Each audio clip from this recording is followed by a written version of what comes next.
Hello, hello, ladies and gentlemen. This is your girl Mitzi, and this is Mitzi. Let's think about it. You know, I love talking about taboos and everything controversy.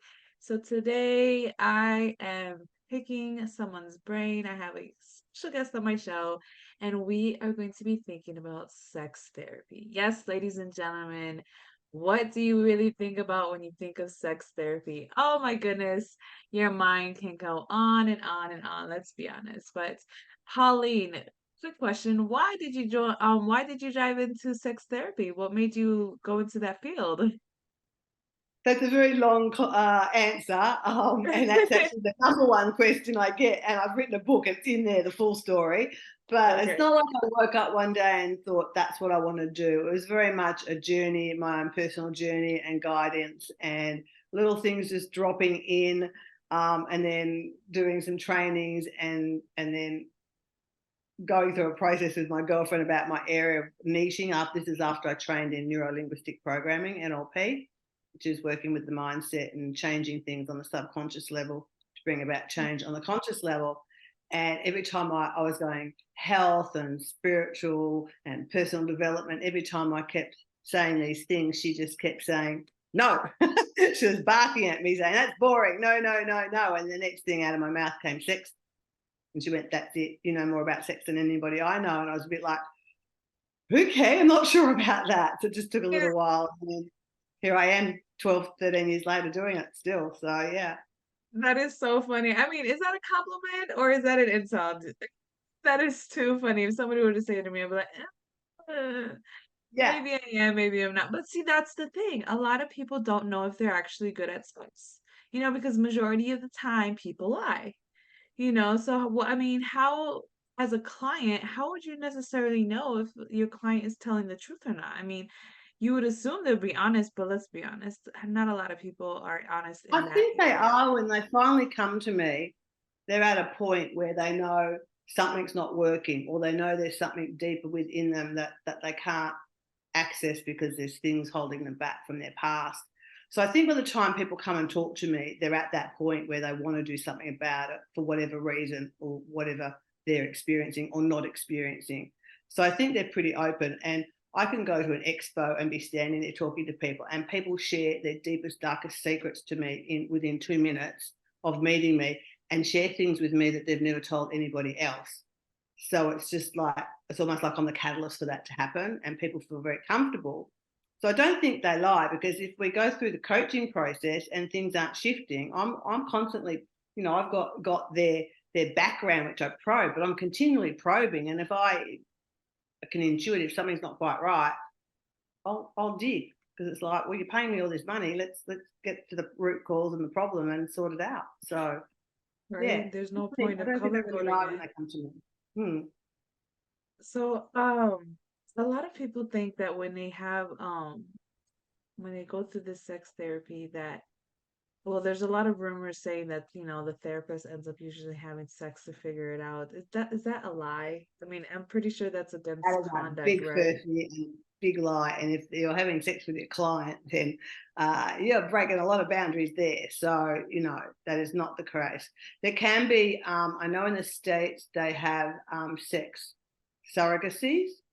Um, that's not here in Australia, but it has to be very specific. And I don't know if there's that many people that are actually doing that. But no, that's not sex therapy. In my sessions, everyone's clothed. Um, if I have someone in my session in my room here and I need to do physical work with them, then yes, we do that. But I'm clothed and I'm not naked at all. They're not touching me. So it's like Yeah. one way touch thing, and that could be for something specific. Like I work with men that have pain, maybe pain or nerve damage in their genitals from, say, having a vasectomy that's gone wrong, or they've got a specific thing. And so I get there and I break the adhesions down. So I'm doing physical work on them. But I've developed a system for people that aren't in my area that I can work with, that I can guide them through doing things. And it's just a quicker result if I'm working on them. And the same with women, if they have internal pain when they're having intercourse, I get rid of that pain as well. So Mm. in those instances, if they're local and they're open, then yes, I'll work on them physically. But if they're not, I've got I've sort of navigated over the years. How can we do this for people that can't get to me? Because, that's a big problem for a lot of women. Yeah, well, most definitely it is a big problem for a lot of women. And I think um just exposing the truth, like you said, that sometimes people realize that something's deeper is going on, not just something physical like a surgery or, something of that nature. It's something like traumatic that's causing their sexual intercourse or sexual interactions and romances with other people just not where they want it to be. And I think it's okay for people to speak about that and be honest about that because sex is so personal. Yeah, Sex is so personal and it's supposed to be so a beautiful thing. It's yeah, supposed to be a beautiful thing. And it's sad that it turned into something perverted and disgusting and inappropriate. In reality, when you have two consenting adults that know what they're doing, or at least they have that same frame of yeah, mind, you know yeah. what I mean? It becomes something truly, truly beautiful. And I think it sucks that so many people have perverted this. I mean, what do you think about when young children they go to porn instead of talking to somebody else? Yeah. What is your opinion on that? Oh, don't even get me started. No, I'm getting you started. I'll go my soapbox. Please also interrupt me if I go too fast because Aussies tend to talk a bit fast. You're fine. Look, porn is the bugbear. Unfortunately, we have such ready access to the internet now that porn is so easily available. And yes, young kids are getting on and looking at porn. Excuse me. And the problem with this is um, porn is not how we do sex. It's how a lot of people think we do sex, but that is not how we actually do sex because it creates massive disconnection. And so, we have teenagers are going along, getting sexual quite early and they're mimicking things that they see on porn. And then the girls sort of go, oh, well, I suppose this is what you do. And they do it, but they're not feeling good in themselves because they just don't know any other way. So Mhm. porn has a lot to answer for in how they're not educating in the correct way, and they're creating a massive it's just a massive industry where they're making obviously lots of money. um, Yes. but it's just yeah, I mean, I work with a lot of people, a lot of men who have porn addictions, Yeah, I could see and that. just teaching people how to connect to themselves so that they can connect with somebody that they're in a relationship with to have a better level and quality of sex and quality of intimacy, because the majority, in fact, everybody that I work with, is usually there's a disconnection in their world in some way, Yeah, that and makes sense. how that plays out in their sexual experience, in their head checked out. And if they've come from trauma or sexual abuse, then that really gets in the way as well. So, um, yeah, porn has a lot to answer for, 100%. No, So and that's it's important that I get out there and educate and speak to as many people as I can and work with as many clients as I can, because I'm 100% about education and yeah. teaching people that there is a different way to connect sexually and intimately with somebody. So I guess leading up to my next question is when is the appropriate time to actually speak to young people about this? There's because it's a big debate. It's a big debate to tell well, when to talk to your children about sex. Do you wait until after puberty? Do you tell them before? I mean, the spectrum is so wide. What is your opinion on that, Pauline? Look, I think like anything, you wait till they start asking and having curiosity. It's like when a baby is just having breast milk, you introduce food to them when they like soft, mushy food, when they start following and looking and watching what you're doing. That's then when you start introducing them to solids. So I think it's like anything, once they start asking questions and answering it in an age appropriate way as well. I think Yeah. unfortunately now, we're hearing about it with kids in school in their books, and that they can get that are so sexually explicit for young children. It's like, and I know it's happening in the States and I know it's happening here in Australia. It's not appropriate. They don't need to know that information at that age. Correct, correct. And I think you hit it on the nail when you said age appropriate because when you speak to an 18-year-old or a 16-year-old, you're not going to speak to them the same way that you're going to speak to a 10-year-old or a No. 13-year-old who are curious, So I think people do need to take that into consideration when they're speaking about sex and paying attention to their surroundings. Yeah. One of the biggest things that I've noticed is that people are very explicit and very open about their sexual life, that they don't recognize who's listening and who's watching, and usually it's the children who are around. Yeah. And it's crazy to think that these adults, they don't recognize their own partake in what's going on into their child's life until it becomes real serious. But I guess, how long do you, I mean, what is when do you wait till it becomes serious? You know what I'm saying? Well, it's a navigation. Child raising on any level is a navigation, and this is just another one that's in there. So I think it's really up to the parents of watching their kids and being aware of what they're doing, where they're going, what they're getting up to in their you know downtime. Because I know that what the kids are getting up to is getting younger and younger and younger, Yeah. and a lot of it's derived from how they've viewed porn, or that how that has influenced them. So it's really important to get in the schools to get some proper sex education. That's one of my passions, which I'm sort of trying to work towards. But it's hard to get into the school system to teach around consent and boundaries and all those sorts of things, which are so important.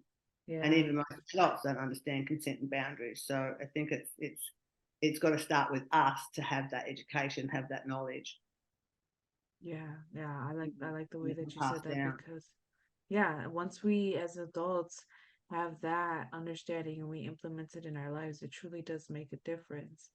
Mm. So I guess my next question is, if it's not too personal, I guess, what would be like the biggest encounter that you deal with as a sex therapist?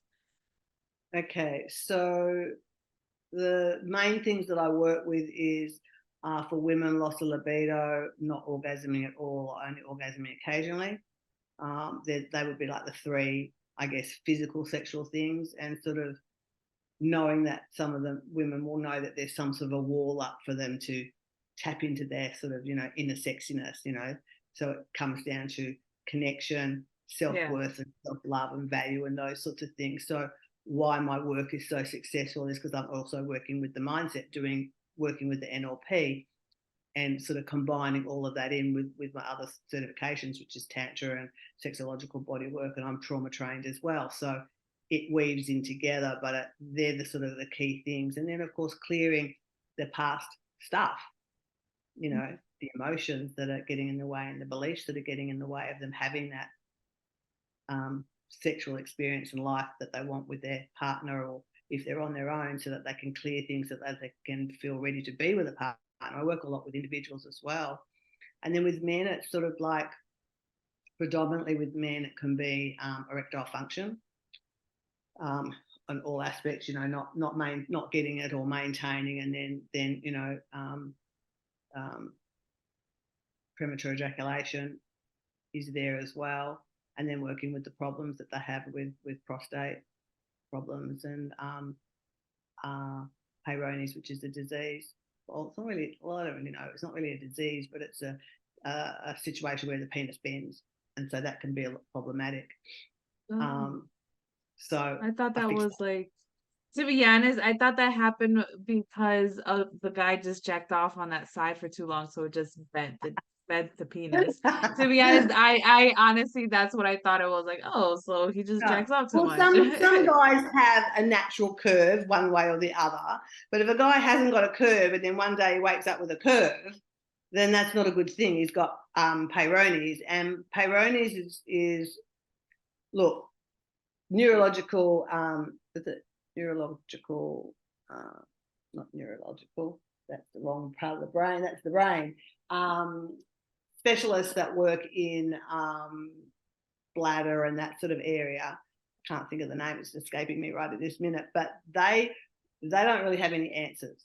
Their answer is to chop that little bit off, And so what man wants to have that part of his penis chopped off? Any part of his penis. They want their penises Yeah. to be realistic here. So it's like, Yeah. it's a thing to succumb to that. But for some men, they have a lot of pain. Mm. And then if the bend's in a certain way, then it makes it very hard for them to actually have sex, to actually enter into their partner. So, Oh. so I've worked with men that have had that surgery and it's been a disaster and they've got Oh, nerve wow. damage. And so I reverse that nerve damage. That's Oh, one of the wow. things that I do. So, yeah, so so that's what the people will come to see me for generally. Um, and then we sort of pull out the other things, or maybe that they've had some form of sexual abuse or trauma of some sort, and then they know that that's impacting on their sexual expression, which 9 times out of 10 it is. Yeah. I We mean, work that's at clearing that trauma, and then working through the emotional things, and then teaching them how to connect into their bodies so to that they be can honest. then. Sorry, go ahead. Go That's okay. ahead. No, so I was just saying, so then that they can have the sexual experience and sexual life that they want to have. Okay. I mean, that all makes sense. And to be honest, I'm kind of surprised that I didn't hear sex addiction because I feel that a sex therapist would probably deal with a lot of people who have a sex addiction that are, addicted to having sex. But I'm surprised that I didn't hear that. Is that something that you Yeah. don't really encounter?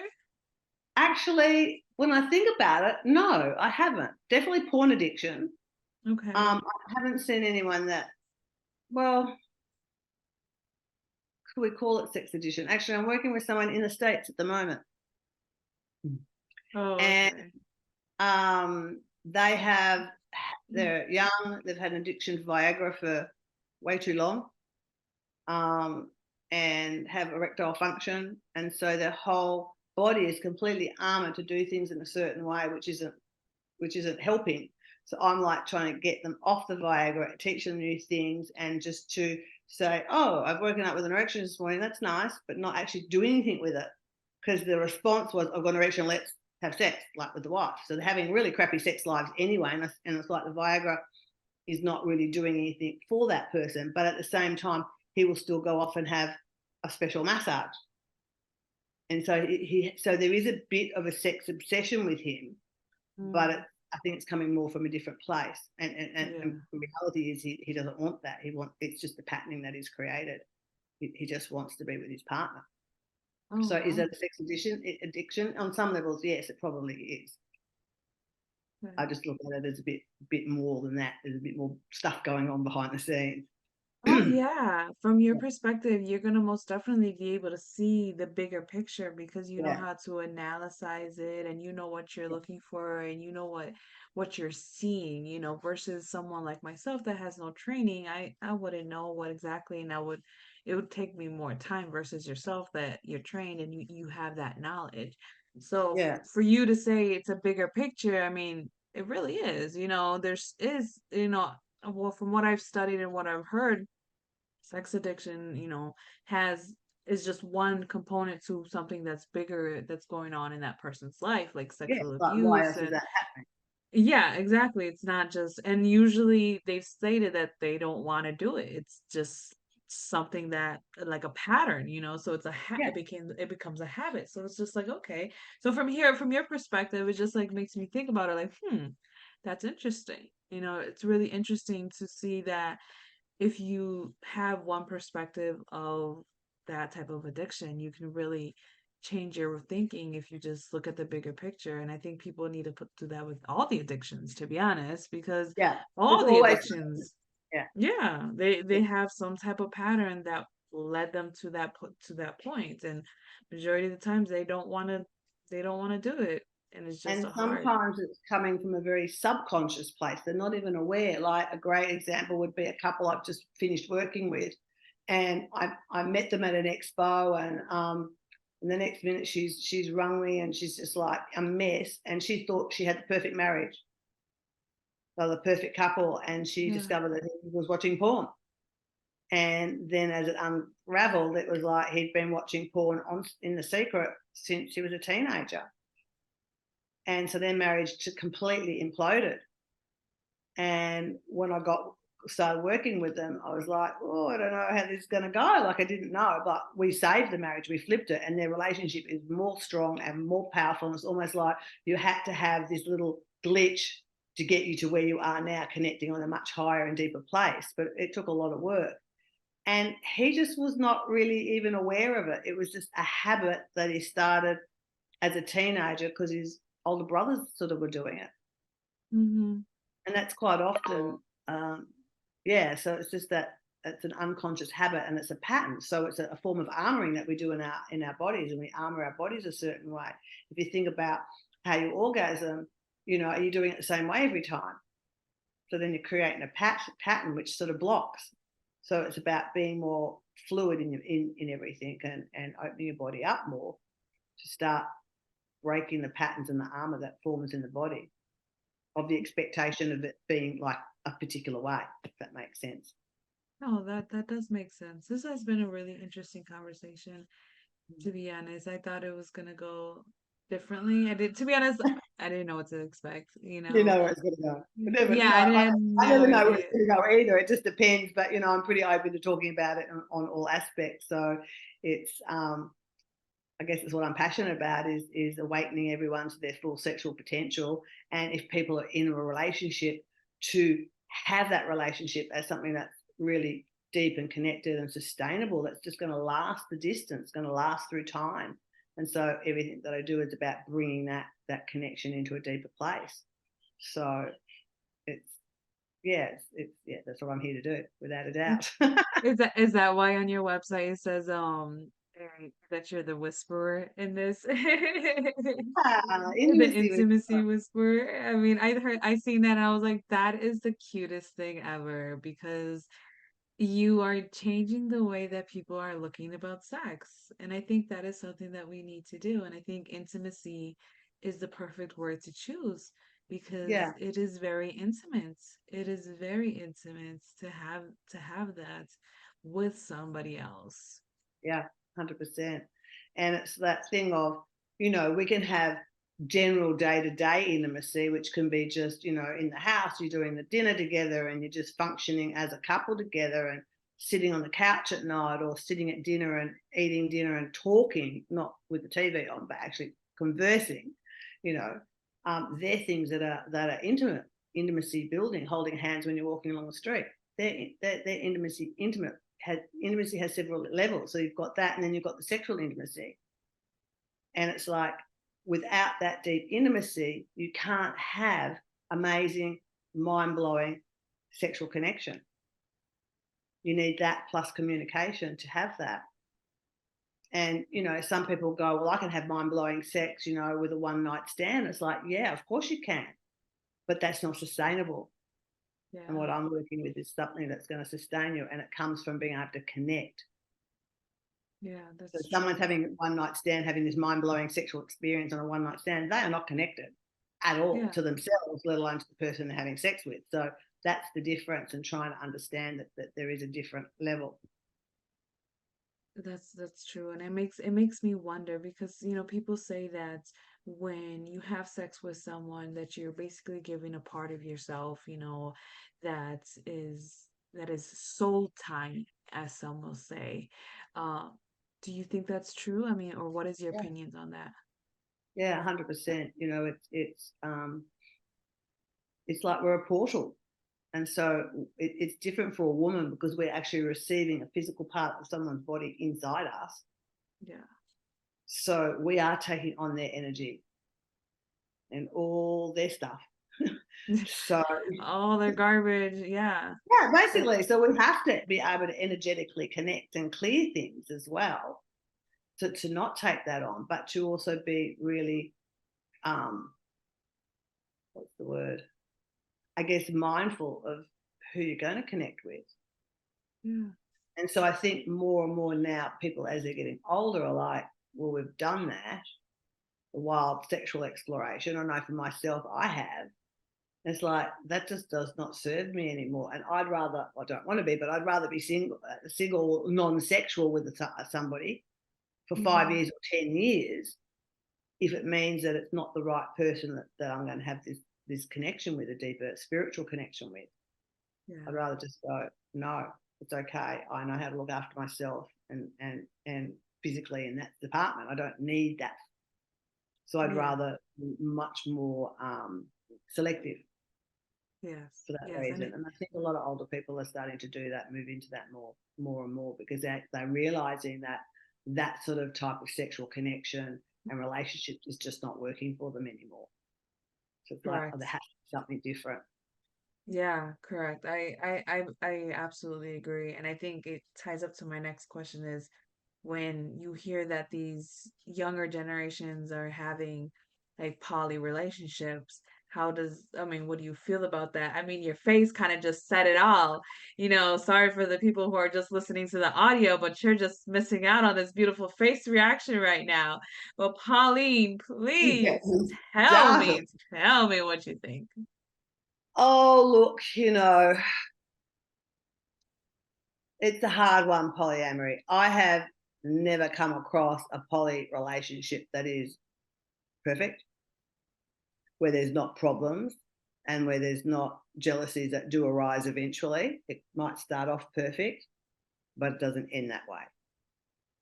So that's just my personal experience and my viewpoint of my observation. Now there could be some people that come in and say we have a threesome and we've been perfect for 5 years. I think they're rare. Yeah, I I think they're very agree. rare. I really don't know. I mean, it'd be good to maybe I could do a poll on that one or something. If you're in a polyamorous relationship, would you like to answer this survey? um, but my experience, because I danced around the edges of polyamory like many years ago, and I was just like, no, you're not just sleeping with the man. You've got to deal with the wife or the long term girlfriend, and it got like messy. And I'm like, you know what? I don't need that. I'll just walk away. Thank you very much. But it's Yeah. enough taking on one person's stuff and their potential drama without taking on the extended other parties. And it can seem all very nice at the beginning, but I think it just ends up messy. No, I agree. I think it is a hot mess. And brave souls are the people who enter into those relationships because that's not my cup of tea. I couldn't do that. But But it comes down to choice, and everyone's okay to have that choice. So I think mhm, that one of the important things is when you meet someone, is asking them very clearly before you go, correct. when you start that getting to know someone, what's your idea of a relationship? Do you want to be in a relationship, and what does that look like for you? Because if you meet someone and there's a connection and they go, well, I want to be in a relationship, but I'm polyamorous and I have one girlfriend already, or I've got two lovers, but I love this connection, I'd like to explore that, then you can go, actually, thank you, but no, that doesn't work for me. I definitely know I want to be in a monogamous relationship. But Correct. it's that thing of being honest up front. And I don't think a lot of people are honest up front. And I don't think a lot of people ask the right questions. And Correct. then they might find out later and go, oh my God. And he's like, well, I didn't think to tell you, or whatever it is. Or it could be the other way around. I'm just using that as an example. So Yes. it's about getting really clear. Many, like I'm talking like a decade ago, I had several lovers, but I was very clear with them when I met them and connected with them. I said, I just want this to be something casual. I want to have other lovers. I have other lovers. This is my boundaries. Condoms with all partners. Um, that was my boundaries. Are you okay with that? Yeah, sure. Okay, great. If they weren't, they went away, and that was Yeah. fine. And I didn't do that for very long, but it was for a very short period. But it was about creating agreements Yeah. and being really Creating clear and that specific. boundaries. Yeah. So that's when you create that boundary, then everyone's happy. But if you don't have that Exactly. conversation at the beginning, then it's not fair on the other person. Yeah, I agree. I think it's not fair for yourself or for the other person because Mm, there's no point of hiding things in the dark when in reality it's going to get exposed either way. Might that's as well right. just be upfront about it. But I guess to start wrapping up the show before it cuts us off, I know this has been such a great conversation. There's so many things I can talk to you and just pick your brain about. Believe me, I keep every time you keep talking about something, I'm like, oh, but how about this and this and this and this? And You my know? mind is just popping little like thinking bubbles, like all of these things I'm thinking about. And it's truly, truly fascinating. Sex therapy Yeah. and everything that you've been saying has been truly interesting to me. And I guess to start fully wrapping up, what would be some lasting words that you can leave off with my audience who might be listening today and just are curious In what aspect? Like, about because sex, the knowledge of sex? Because let's be honest, if you're looking up sex therapy in some type of way, you want to seek a professional to mm, actually guide you yeah, to what is right and what is wrong and okay. what's going on within your body. So, as a professional, what would you leave my audience off with today?